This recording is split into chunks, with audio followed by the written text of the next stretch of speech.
Bonjour! Comment ça va? Alors, j'essaye un nouveau type de format, nouvel environnement. Je me prends un peu pour un Twitcher là, on va dire. J'essaie de me mettre une lumière bleue dans la gueule, on va voir comment ça rend. Juste une petite vidéo un peu détente pour faire suite à la vidéo qui est sortie il y a peu de temps sur la chaîne, là où je parlais de la supériorité des économistes, où je commentais un petit peu l'article de Algan, Fourcade et Ollion sur le fait que les économistes citent très très peu les sociologues, alors que l'inverse est un petit peu moins vrai. Parce qu'il y a un article que j'aimerais vous lire qui a été publié en fait là le 18 novembre, donc très très récemment sur le blog Opinion de Alternative économique. Alors pourquoi je vous lis un blog d'opinion? C'est parce que c'est un blog qui n'a pas été écrit par n'importe qui, il a été écrit par Éric Monet. Donc je vous l'affiche là, hein, c'est L'insoutenable légèreté des économistes par Éric Monet le 18 novembre 2022. Et Éric Monet, c'est donc un économiste, mais pas n'importe quel économiste, un mec plutôt intéressant.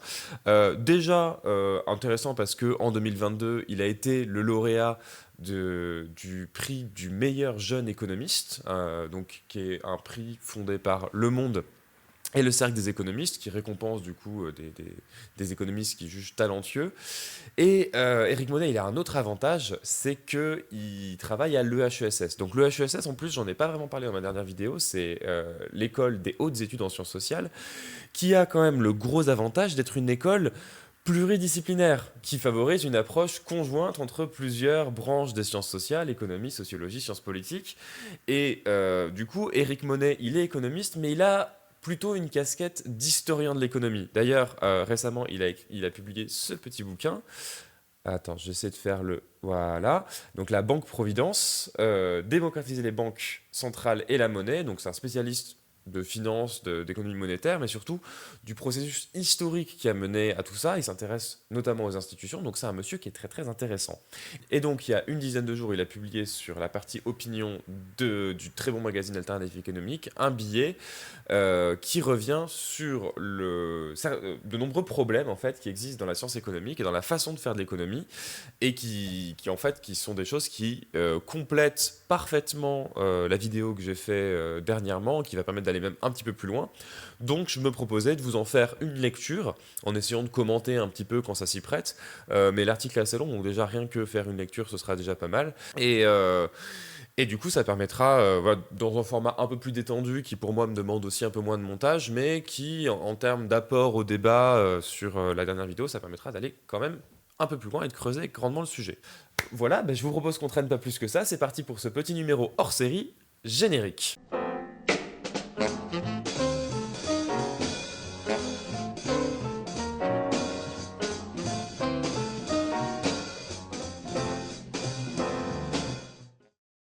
Donc, L'insoutenable légèreté des économistes par Éric Monet le 18 novembre 2022. Il paraît que les économistes deviennent de plus en plus ouverts aux autres sciences sociales et moins dépendants d'un cadre théorique unique.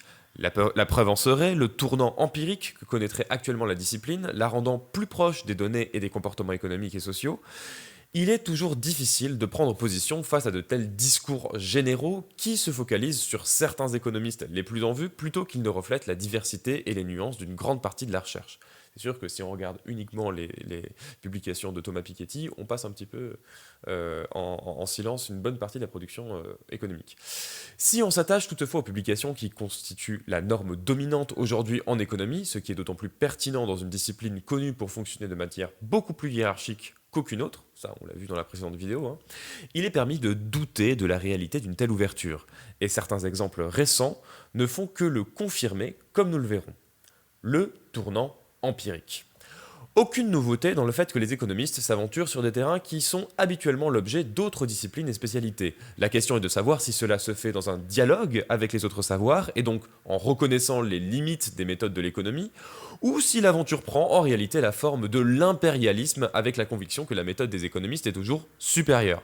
Donc ça, c'est un thème ultra important qui a commencé dans les années 80, c'est ce qu'on appelle l'impérialisme économique, c'est-à-dire un moment où les économistes ont commencé à dire, mais en fait, avec notre méthode du calcul rationnel coût-avantage, on peut commencer à étudier des objets qui habituellement étaient des objets plutôt réservés aux sociologues, aux anthropologues, aux psychologues, et lancer un grand mouvement d'impérialisme économique dont la tête de file est quelqu'un comme Gary Becker qui a commencé à étudier par exemple le mariage, la déviance, etc., sous toujours le prisme du calcul coût-avantage, avec plus ou moins de résultats fiables.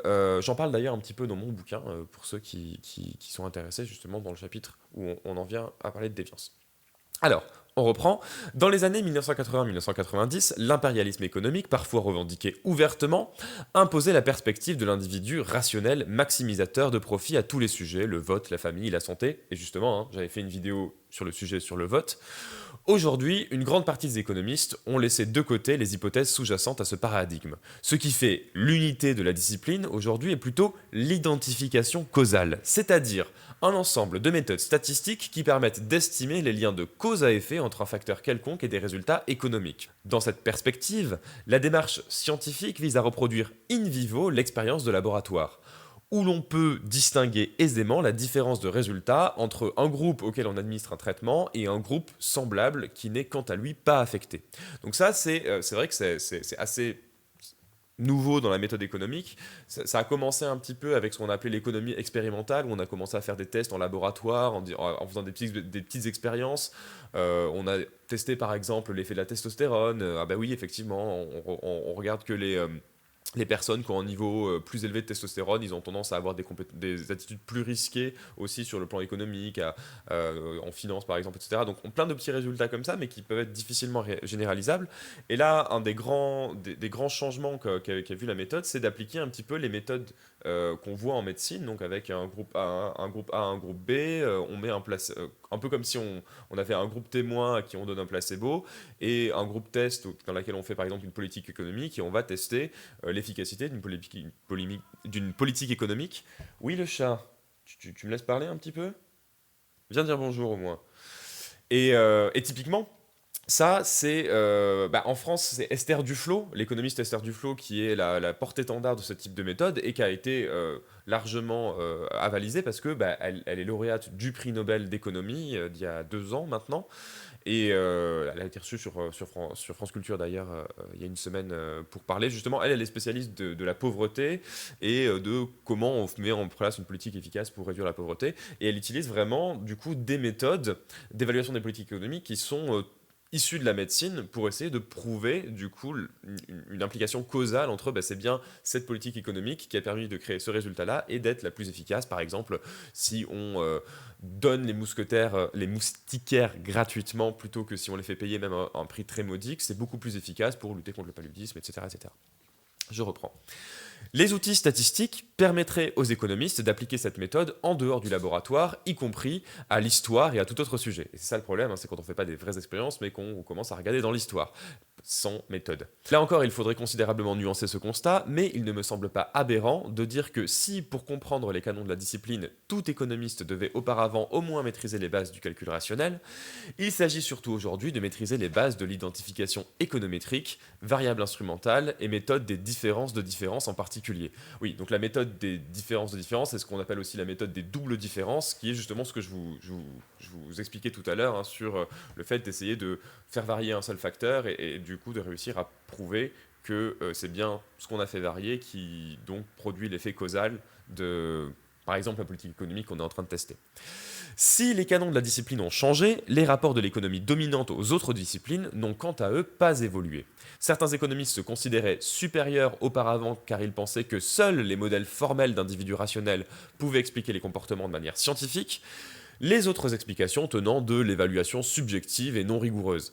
Ouais, on est vraiment là-dedans. C'est un peu le personnage caricatural que je faisais dans ma vidéo en disant non mais attends, fais-moi des modèles d'équilibre dynamique stochastique et après on reparle parce que franchement qu'est-ce qu'on va faire de l'entretien biographique et des sondages. Enfin je veux dire ça c'est des méthodes de babos. En fait c'est vraiment ça l'idée, c'est qu'en fait oui il nous faut des gros modèles mathématisés économétriques, mais en vrai si on fait des méthodes plus qualitatives basées sur des entretiens ou de l'observation, c'est des choses subjectives, c'est pas de la vraie science et on va pas tomber sur des vrais résultats. Donc en gros, on déconsidère complètement toutes les autres méthodes, notamment de la sociologie.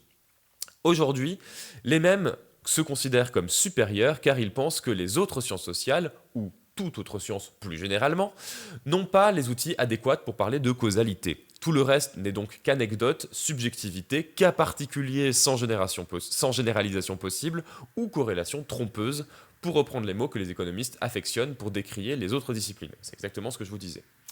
La prétention des économistes à la supériorité. Pour la rationalité comme la causalité, la force des économistes est de produire des critères unifiés et standardisés qui deviennent une norme méthodologique dans le monde entier. Ceci repose sur des constructions théoriques fortes et d'une grande cohérence interne aux attraits intellectuels évidents et souvent injustement caricaturés ou sous-estimés par leurs critiques. Je plaide coupable, c'est exactement ce que j'ai fait dans ma précédente vidéo, hein. Complètement caricaturé ou sous-estimé aussi certains raisonnements économiques. C'est pas parce que certaines hypothèses sont irréalistes que tous les résultats qui en sont issus sont inintéressants. Et c'est ce que j'avais essayé de faire d'ailleurs en modalisant un petit peu ce que je racontais sur Philippe Aghion. Euh, Ça donne très très envie de le caricaturer, Philippe Aghion, mais il ne faut pas non plus être trop caricatural, et il raconte quand même des choses qui peuvent être ultra intéressantes si tu te places dans son modèle de validation. Beaucoup d'économistes n'ont pas cette prétention et comprennent très bien les limites de ces méthodes, mais la hiérarchie de la discipline survalorise majoritairement ceux qui ne s'embarrassent pas de ces précautions. Et là, on revient à des problèmes justement d'organisation de la vie scientifique. La rationalité, comme la causalité, sont des notions aux définitions multiples et à l'histoire très ancienne qui n'ont pas attendu les économistes pour être théorisées.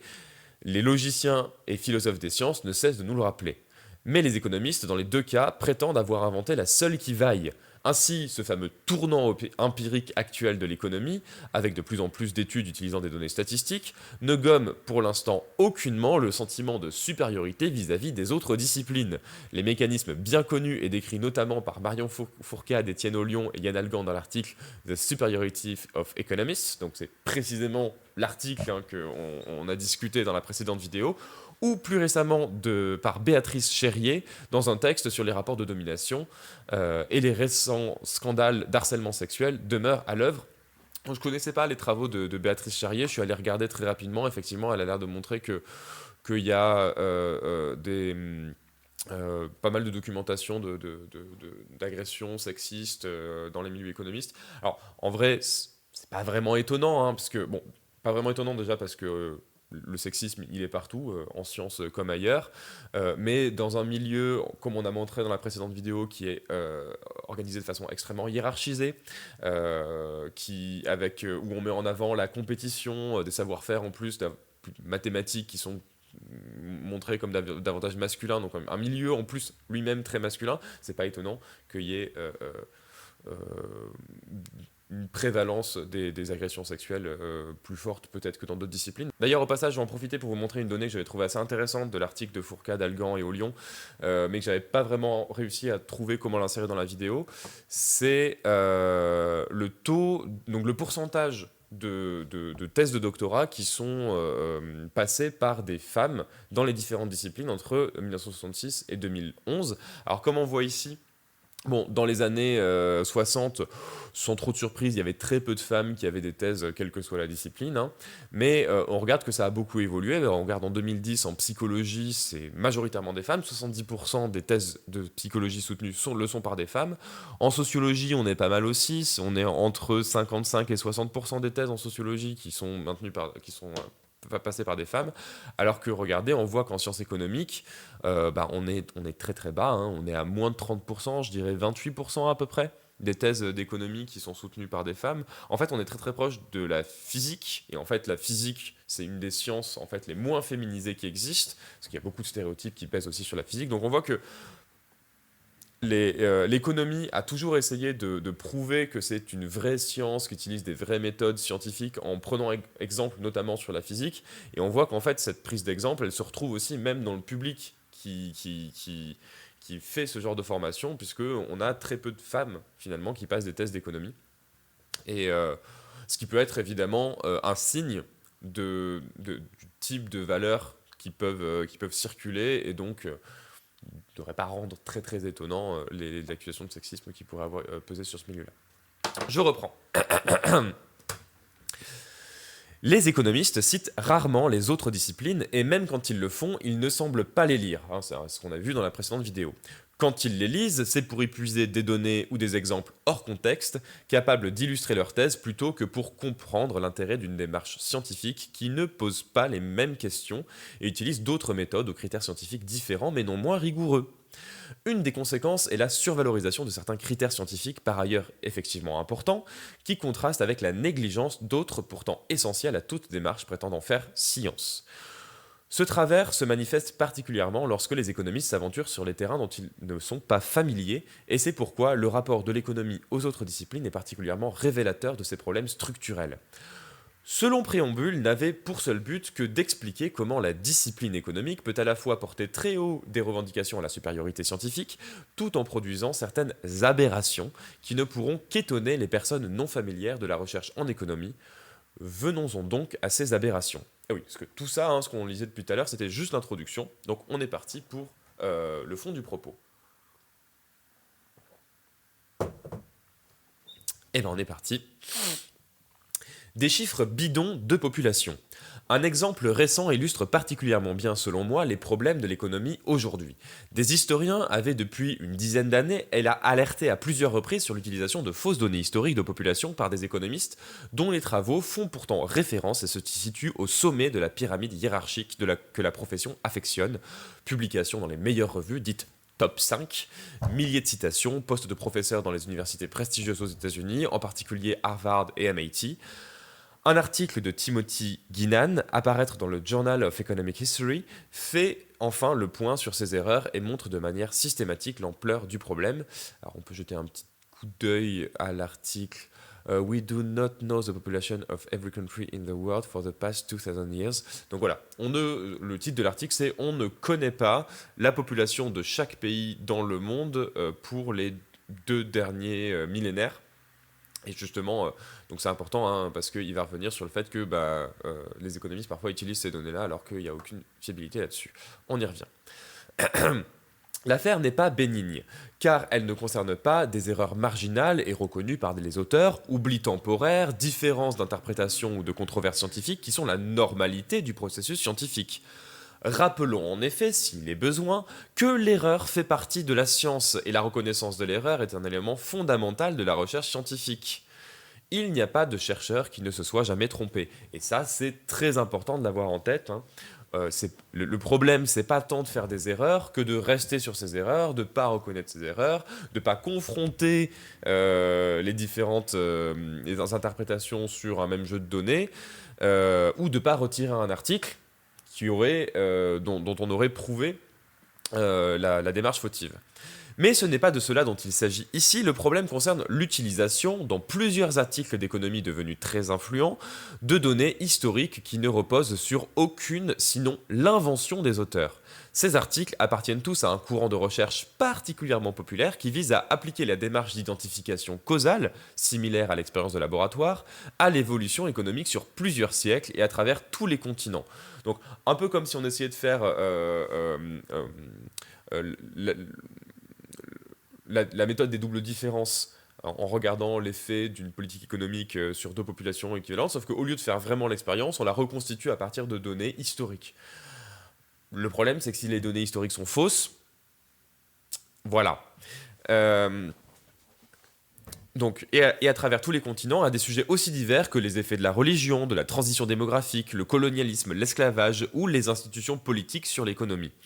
Les données de population y sont principalement utilisées pour comparer le développement économique des pays au cours de plusieurs siècles.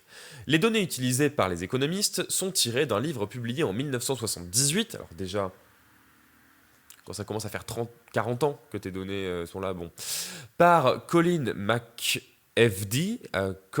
McEvedy et Richard Jones, Atlas of World Population History, qui présentait les statistiques de population sur 2000 ans classées par pays, suivant la définition des frontières de la fin des années 70, ce qui peut poser problème, les frontières, évidemment, en 2000 ans, elles ont bougé. Cet ouvrage avait été écrit pour le grand public, comme d'autres rédigés par le psychiatre Colin McEvedy, qui s'était passionné pour l'histoire, en particulier sur la période médiévale. En dépit de leur amateurisme, les auteurs semblaient avoir l'intention de ne pas seulement toucher le grand public, mais d'en faire un livre de référence, point de départ à d'autres études plus rigoureuses et fouillées. Cela ne les empêchait pas de reconnaître clairement qu'une grande partie de leurs données était inventée faute de mieux. C'est une citation, traduction de Eric Monet. Nous ne tenterons pas de dissimuler la nature hypothétique de notre traitement des périodes antérieures. Je traduis. Il traduit. Leur justification principale était que les limites supérieures et inférieures imposées par le bon sens sont souvent beaucoup plus proches l'une de l'autre que l'on ne pourrait le croire. Le livre de McFD et Jones reconnaissait que les données de population étaient la plupart du temps indisponibles avant le 19e siècle, cela d'autant plus hors d'Europe, où les recensements ils ne commencent qu'au 18e siècle. Il proposait donc d'inventer des données pour un grand nombre de ces pays en se fondant sur la simple perception par les auteurs. Le fameux bon sens, dont je reparlerai peut-être un jour, de la taille d'un pays ou d'une ère géographique à telle ou telle période. C'est le cas notamment pour la quasi-totalité des pays africains, bon bah au moins c'est clair, qui ont reçu l'attention particulière des économistes étudiant les effets de l'esclavage et du colonialisme. Dans certains cas, les auteurs se fondaient sur des estimations de démographes ou d'historiens, mais sans justifier leur choix, ni rendre compte du fait que les estimations disponibles étaient très incertaines et pouvaient varier très fortement, au moins entre 1 et 5 pour l'Inde, par exemple, comme le mentionnait John Durand dans sa critique. Entre 1 et 5, c'est quand même beaucoup. N'ayant pas plus d'idées sur le niveau de la population que sur son taux de croissance, McFD et Jones appliquaient la plupart du temps une croissance similaire par siècle pour un pays donné, supposant par exemple que l'Autriche gagne 250 000 habitants tous les 50 ans au XVIIe siècle et XVIIIe siècle. Parce que pourquoi pas. Comme le montre Guinan, donc l'article cité au début, ils arrondissaient les chiffres systématiquement en fonction d'une règle qui dépend de la taille de la population, créant donc un autre type d'erreur systématique. Il ne fait aucun doute que les deux auteurs ont dû s'amuser à inventer au doigt mouillé la population de l'ensemble des pays sur 2 millénaires en fonction de leurs présupposés sur l'histoire du monde et son évolution. Il est moins drôle que des économistes aient pu penser qu'il s'agissait là d'une source fiable. Ça, c'est un vrai problème, quand... là, on a visiblement des gens qui avaient des prénotions sur la population des pays, qui ont inventé du coup des données et un bouquin qui n'ont fait que confirmer ces prénotions, forcément, parce que ça se base sur rien, et qu'on utilise maintenant pour valider ces prénotions. C'est quelque chose qu'on voit beaucoup aussi, notamment quand on parle de sexisme dans l'histoire, des discours qui visent à essentialiser les rapports de genre avec une validation de type oui mais ça remonte aux hommes préhistoriques, c'est normal, l'homme c'est un chasseur alors que la femme elle s'occupait des enfants sans s'apercevoir qu'en fait, en fait on n'en sait rien. Personne n'était là au temps des hommes préhistoriques, personne ne peut vérifier quelle était l'organisation des hommes préhistoriques. Déjà en plus les hommes préhistoriques ça veut rien dire, on parle de populations humaines qui vivent sur tout le globe pendant des centaines de milliers d'années, donc qui ait eu qu'une seule organisation sociale, c'est complètement impossible. Et en fait, ce qu'on fait en disant l'homme chassait et la femme s'occupait des enfants, c'est qu'on ne fait que projeter nos propres stéréotypes d'aujourd'hui sur des sociétés passées, et qu'on va utiliser ça pour, du coup, essayer de justifier le sexisme dans la société d'aujourd'hui. Sauf qu'en fait, l'argument ne tient pas, c'est le serpent qui se mord la queue. On valide un argument par lui-même, quoi. Le sexisme existe parce que c'est le sexisme. Bon. Lors de sa parution en 1978, l'ouvrage n'avait pas été considéré comme une publication scientifique. Il n'a jamais été traduit, il ne fut pas considéré comme un ouvrage de référence, et on compte très peu de comptes rendus dans les revues universitaires.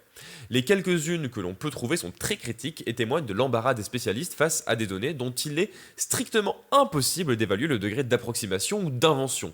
Outre celui de J. Durand, précédemment cité, voir celui très court dans Population, la revue de l'INED, qui conclut lapidairement et sarcastiquement, aucune évaluation contradictoire permettant de juger le degré d'approximation des données avancées n'est citée. Ouais, donc en gros, ils ont fait un bouquin de population et la source c'est T'inquiète. La légèreté statistique des économistes. On y apprend aussi que, même lorsque certaines estimations de population avaient été construites par des spécialistes, McFD et Jones faisaient souvent l'impasse dessus. L'historien Garrett Austin, qui dénonçait dès 2008 la légèreté avec laquelle les économistes traitent des données historiques, y compris, mais non seulement celles sur la population, remarquait avec ironie que la bibliothèque de la London School of Economics, où il enseignait, n'avait jamais acquis l'ouvrage de McFD et Jones avant que des économistes influents commencent à l'utiliser abondamment, cet ouvrage au début des années 2000. Ouais, donc en fait, on avait un ouvrage qui parlait de population qui était complètement qui était complètement passé sous le radar. Aucune revue, tout le monde s'en fout, tous les démographes disent c'est de la merde. Et puis les économistes, on ne sait pas pourquoi, commencent à l'utiliser. Et parce que les économistes l'utilisent, on le voit apparaître dans les bibliothèques, mais du coup jamais utilisé par des personnes qui s'y connaissent en population, en démographie ou en géographie. Donc au calme. Aujourd'hui, si on regarde sur Google Scholar, les principales publications qui citent le livre de McAfee et Jones sont l'œuvre d'économistes depuis une vingtaine d'années. Voilà, c'est ce que je vous disais. À quelques exceptions, les historiens ou démographes se sont tenus écartés de cet étrange objet ou l'ont utilisé de manière sporadique et critique. L'utilisation systématique de ces données, comme si elles étaient vraies, est bien l'apanage des économistes. En gros, voilà, les économistes ils utilisent ça comme si c'était vrai sans jamais justifier quoi que ce soit. Dans son article, Guinan démontre les justifications de certains économistes qui prétendent qu'il s'agirait là de simples erreurs de mesure aléatoires qui pourraient se compenser entre elles. La méthode baroque utilisée par McAfee et Jones, de l'invention de données à leur arrondi en passant par la recomposition de pays dans des frontières actuelles, crée nécessairement des erreurs de mesure systématiques. On peut d'ailleurs s'étonner de l'utilisation de l'argument sur les erreurs de mesure aléatoires dans un tel cas. Il pourrait servir à justifier toute invention de données, puisqu'il est par nature impossible d'estimer l'erreur d'une donnée inventée. Oui, parce que ça, c'est un grand truc chez les économistes. L'idée que, en fait, c'est pas très grave si on a des modèles qui sont faux, du moment que, que en moyenne, les erreurs se compensent. L'idée, c'est une idée qui est très importante pour justifier de l'utilisation aussi générale du modèle de décision rationnelle. On considère que les individus sont en moyenne rationnels, parce qu'en fait, c'est vrai que finalement, quand on prend nos décisions économiques, on n'est pas si éloigné de la rationalité. Et en fait, les économistes, je sais très bien que les économistes nous disent, je sais très bien que en vrai, dans la vraie vie véritable, les gens ils sont pas complètement rationnels, mais en fait, les biais de rationalité ils sont pas toujours dans le même sens. En fait, ils peuvent être rationnels vers le haut ou vers le bas. Disons que par exemple, pour être parfaitement rationnel, il faudrait que j'épargne telle somme tous les mois. Et ben en fait, il y a des gens qui vont épargner plus et il y a des gens qui vont épargner moins. Et donc du coup, comme les gens sont en moyenne rationnelle et qu'il y a des gens qui sont au-dessus de la rationalité et d'autres qui sont en dessous, bah, en moyenne ça se compense, les biais se compensent, et donc du coup bah, c'est pas grave de postuler quand on étudie des grandes populations, de postuler quand même la rationalité parce que les biais se compensent entre eux. C'est pas absurde hein, comme façon de voir, et surtout ça permet quand même de montrer des choses. Le problème c'est que là, dans ce qu'on nous montre, c'est pas du tout comme si c'était des erreurs aléatoires qui du coup pourraient se compenser, puisque les gens ont carrément inventé des données et ils n'ont pas fait des erreurs aléatoires, ils ont fait des erreurs systématiques. C'est-à-dire que par exemple, pour certains pays, ils ont eu tendance à systématiquement surestimer dans telles conditions, ou à l'inverse, d'autres pays à systématiquement sous-estimer quand on était dans telle configuration. Donc c'est pas du tout le genre d'erreur d'approximation qui peut se compenser parce qu'on étudie plein de pays en même temps. Euh, comment peut-on... Donc je reprends. Comment peut-on expliquer l'utilisation abondante et influente de fausses données de population par des économistes des universités les plus prestigieuses au monde et la publication de ces travaux dans des revues considérées comme les meilleures en pratiquant une évaluation par les pairs? Pourquoi seulement des économistes ont pu s'embarquer dans ce naufrage alors que beaucoup d'autres sciences sociales auraient potentiellement été séduites par ces données? Comment cette pratique a pu durer plus de 20 ans et n'est sans doute pas terminée? Aucun retrait d'article n'est à ma connaissance en cours. Alors ça, c'est une vraie bonne question. Finalement, hein, pourquoi c'est chez les économistes qu'on retrouve de telles dérives scientifiques? Eh bien, on est parti pour la dernière ou l'avant-dernière partie. Mépris des autres sciences sociales et refus de la critique. Cela me paraît symptomatique de deux problèmes importants de l'économie d'aujourd'hui. Il s'agit tout d'abord du sentiment de supériorité de la profession face aux autres disciplines. C'est ce qu'on montrait dans la vidéo précédente. Les travaux qui utilisent les données de McAfee et Jones ont en effet en commun de se prétendre interdisciplinaires et d'étudier l'histoire du monde sur plusieurs siècles à partir de méthodes d'identification causale des économistes. Donc oui, on fait les méthodes pluridisciplinaires, mais en fait... Coucou chaton. Oh bah oui. Tu dis bonjour? Tu dis bonjour à YouTube? Bah alors mon plumeau. Non, ça te plaît pas? Regarde la caméra. Montre-leur comment t'es fluffy mignon. Oh, bon. Euh, On est reparti. Donc, il prétendait éclairer des questions abordées en histoire ou sciences politiques, en particulier la construction de l'État, les effets du colonialisme, l'évolution des inégalités ou de la démographie, sans tenir compte des apports des autres sciences sociales. Donc oui, c'est exactement ce que vous disiez. Ils disent genre oui, on va faire de la pluridisciplinarité, mais en fait, ils utilisent juste leur méthode sur d'autres données, sans du tout lire ce qui s'est fait ailleurs. Certains de ces auteurs ont par ailleurs écrit explicitement que leur but était ainsi de rendre l'histoire économique véritablement scientifique, en opposition aux méthodes des historiens. Voilà, on fait de l'histoire mieux que les historiens, quoi. Ce sentiment de supériorité méthodologique qui conduit à penser que face à d'autres sciences considérées comme incapables de maîtriser les techniques quantitatives et le raisonnement causal, il est toujours préférable d'utiliser les statistiques, même fausses. Deuxièmement, cette affaire montre comment la critique est étouffée en économie. Et ça, on en parlait dans la dernière vidéo, justement, quand on avait vu le graphe qui montrait en quoi le débat avait complètement déserté les grandes revues d'économie. C'est l'idée que l'économie est devenue tellement hiérarchisée et c'est devenu tellement quelque chose dont tout le monde est aux ordres devant les grandes revues et les patrons des grandes associations d'économistes que en fait, on a pas de voix dissidente, donc pas d'hétérodoxe, et quand il y a des gens qui disent ouais mais cet article méthodologiquement il est quand même un peu tout pourri, en fait on est complètement étouffé, on peut pas le discuter, et c'est pour ça qu'il n'y a pas de retrait d'article en fait, c'est parce que il n'y a plus de discussion dans les grandes revues. Même la critique interne, c'est-à-dire celle qui porte sur l'utilisation des méthodes standards, est relativement peu commune et institutionnalisée. Les commentaires, critiques d'articles publiés sont rares et les retraits d'articles ayant été démontrés comme faux sont quasi inexistants. Ça, c'est plutôt grave, alors même que la discipline souffre, comme beaucoup d'autres, de forts problèmes de réplication des résultats.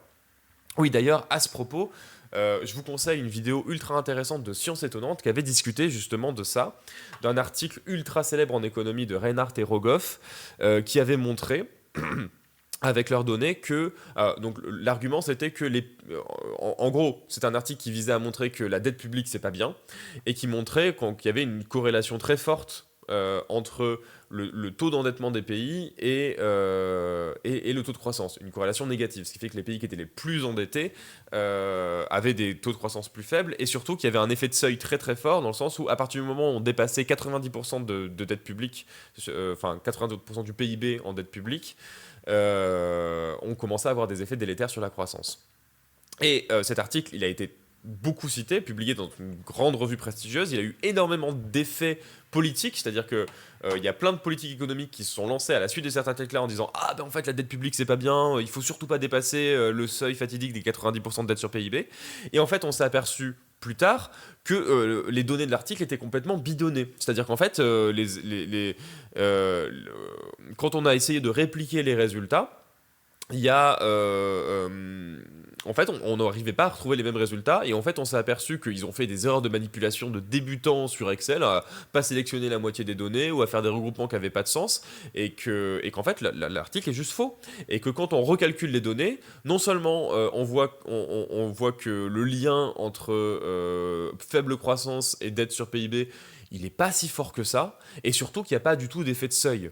Donc du coup, cette croyance des 90% de dette sur PIB, elle est complètement fausse. Et évidemment, ce qu'il faut bien avoir en tête, c'est que l'article qui disait qu'il ne faut pas dépasser les 90% de dette sur PIB a eu beaucoup plus de bruit et d'effets politiques que, évidemment, les débunkages de l'article qui ont été faits ensuite, parce qu'il y a eu des publications, hein, pour le coup, pour montrer que l'article était faux, mais l'article, à ma connaissance, il n'a jamais été retiré non plus. Il n'y a pas eu de retrait d'article, et les auteurs continuent même de réfuter qu'ils se sont trompés. Donc un vrai gros problème d'admettre ces erreurs, quoi. Alors, je commence à avoir plus de batterie, donc je dois changer ma batterie, et on reprend juste après ça. Hello, j'ai changé ma batterie, on est reparti.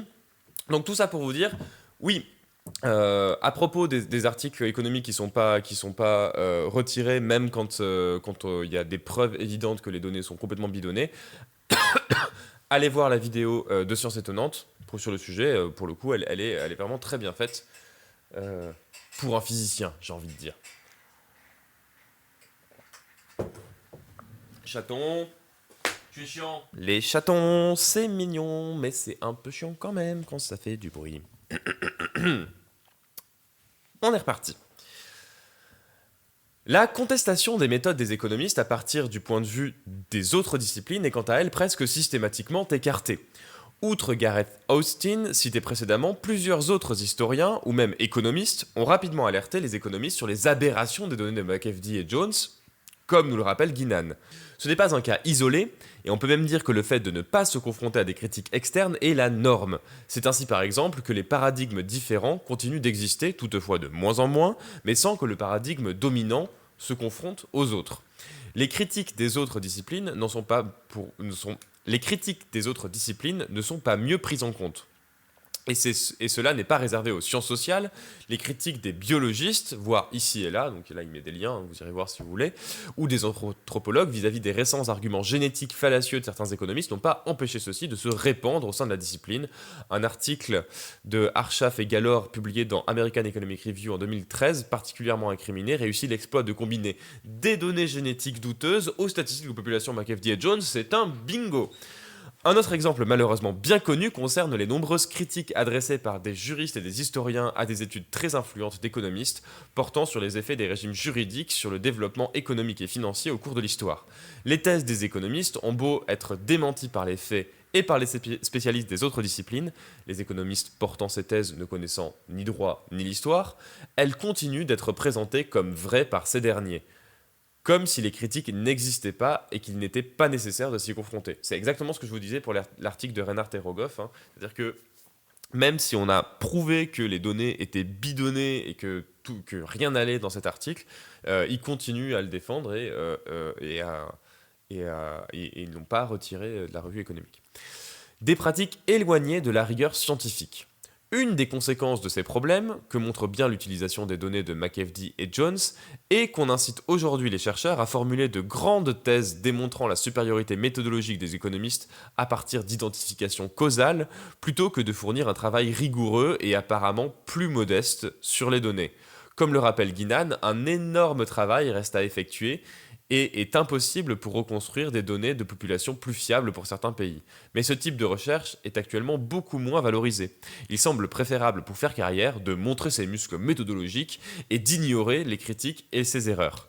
Le statisticien Andrew Gell-Mann parvenait à un constat similaire dans un texte cherchant à comprendre comment une revue d'économie avait pu publier l'article d'Arshaf et Galor mentionné ci-dessus. C'est donc bien un problème structurel de la discipline, déjà maintes fois pointé du doigt, qui est ici mis en lumière. Le jugement pourra paraître sévère, mais les faits sont têtus. Le sentiment de supériorité méthodologique, encore trop souvent présent chez les économistes, ne crée pas seulement des œillères, il justifie la persistance de pratiques bien éloignées de la rigueur scientifique. Cela ne veut pas dire que la situation est beaucoup plus rose ailleurs, mais le constat est suffisamment inquiétant pour ne pas penser qu'il soit superflu de donner plus de place à la critique et à la reconnaissance de méthodologies diverses et de l'apport des autres disciplines. Merci Eric Monet. Voilà.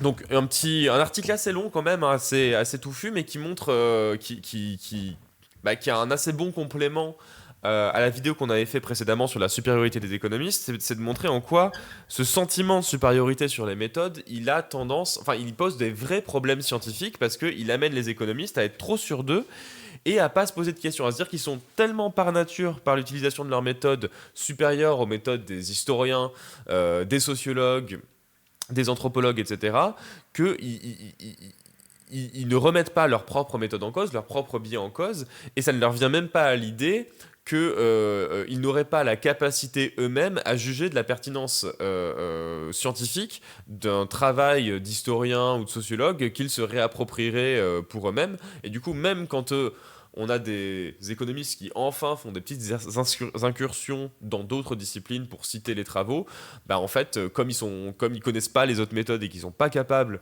d'en évaluer de la pertinence, bah du coup ils prennent des travaux de merde et ils citent de la merde et après ils l'utilisent pour faire des travaux de merde et comme c'est un tout petit monde très hiérarchisé, ça se retrouve dans des très grandes revues qui ne sont pas discutées et quand on arrive enfin parce qu'il y a un article de discussion qui est passé à prouver qu'un article est mauvais, ben, il n'est pas retiré des revues parce que c'est un tout petit monde très organisé de cette façon-là. Donc, ça veut pas forcément dire comme il le dit lui-même, hein, que c'est forcément plus vert dans toutes les autres disciplines, dans la mesure où le, je crois, à ma connaissance, pour le coup, loin d'être spécialiste, mais je crois qu'il y a assez peu d'articles qui auraient été retirés en sociologie aussi. Quand il y a des canulars, par exemple, comme ça arrive parfois, évidemment, qui sont retirés, mais des rétractions d'articles, ça doit pas être extrêmement fréquent. Mais par contre, en sociologie, il y a la discussion d'articles. Et en fait, il y a des articles qui, s'ils sont pas retirés, ont été tellement discutés en mal que finalement, ils peuvent être cités uniquement comme repoussoir ou comme modèle de ce qu'il faut pas faire. Voilà. Eh bien écoutez, j'espère que ça vous aura plu, que ça vous aura intéressé. Je vous invite à aller, si vous ne le connaissez pas, découvrir un petit peu ce qu'écrit Éric Monet, hein. Il a plusieurs billets de blog comme ça sur le site de Alternative économique. Son petit bouquin, Banque Providence, alors je vais être tout à fait honnête avec vous, je ne l'ai pas encore lu. Il est sur ma pile, mais je ne l'ai pas encore terminé. Par contre, j'ai souvent. Du coup, du fait qu'il a gagné le prix du meilleur jeune économiste de France en 2022, ou enfin pas de France, de meilleur jeune économiste en 2022, il a été pas mal reçu dans les médias. Donc il a été reçu, il a même été reçu à Quotidien d'ailleurs, mais il a été reçu à France Culture, et évidemment il a été reçu au GECO, et donc du coup je l'ai quand même pas mal écouté parler, donc je sais à peu près ce qu'il raconte sur les banques centrales, même si j'ai la ferme intention de lire son petit bouquin qui a l'air vraiment passionnant. Et d'ailleurs, si la question des banques centrales vous intéresse, il y a eu une table ronde au GECO sur l'indépendance des banques centrales en présence d'Éric Monet. Il y avait aussi Laurence Yalom, très très grande économiste aussi passionnante, et leur discussion est vraiment super intéressante, donc je vous invite à aller voir ça. De toute façon, à peu près tout ce qui s'est fait au GECO était quand même assez passionnant, et puis on a la chance maintenant d'avoir accès à tout en replay, donc on aurait tort de se priver. Sinon, je crois que je vais en rester là. Ça me fait très plaisir de passer ce moment avec vous. Je vous fais des gros bisous et à bientôt. Ciao!